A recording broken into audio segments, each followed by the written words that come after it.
لیکن ایک اور اہم اور بڑی خبر کی اور چلتی ہیں اور جہاں پر ایئرپورٹس کی خبر سامنے آ رہی ہے، کیونکہ جب حملے ہو رہے ہیں، فضائی حملے ہو رہے ہیں، بیلسٹک میسائل چل رہے ہیں، جیٹس آپس میں چل رہے ہیں، تو خبر تہران سے بھی سامنے آ رہی ہے کہ مہر آباد ایئرپورٹ بری طرح سے متاثر ہو چکا ہے، کیونکہ اسرائیل حملہ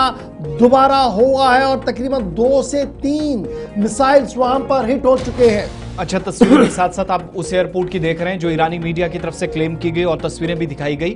دراصل تہران کی طرف سے جب جوابی کاروائیاں رات کو کی جا رہی تھی، 400 پلس میزائلز داغی گئی جس میں بیلسٹک میزائلز تھی، لیکن اس وقت اسرائیلی فضائیہ کی جانب سے دوبارہ ایران کے اندر داخل ہو کر حملوں کی کوششیں کی جا رہی تھی اور بہت سارے ہٹ ایریاز کو بھی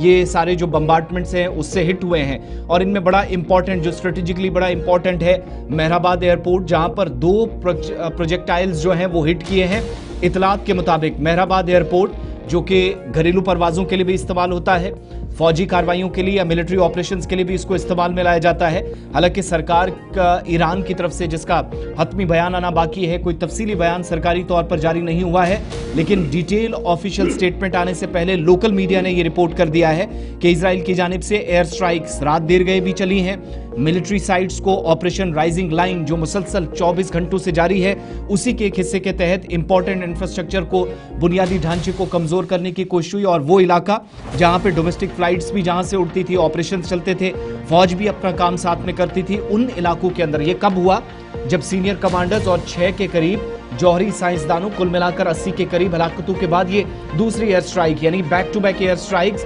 اسرائیل کی جانب سے بھی ایران کے اندر کی گئی ہیں۔ تہران سے لوکل میڈیا نے اس کی تصدیق کی ہے، اور پھر جواب میں ایران کی طرف سے 400 پلس بیلسٹک میزائلز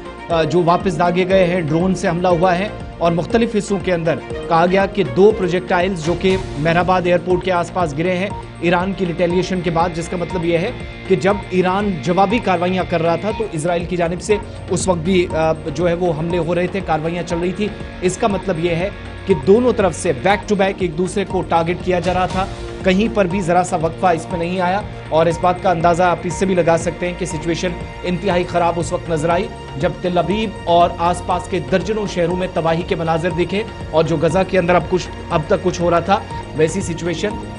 تہران سے ہونے والے ریٹیلیشن کے بعد ہم نے اسرائیل کے اندر دیکھی، جس کے بعد اسٹیٹ آف ایمرجنسی ہم نے دیکھا کہ ڈکلیئر کرنا پڑا۔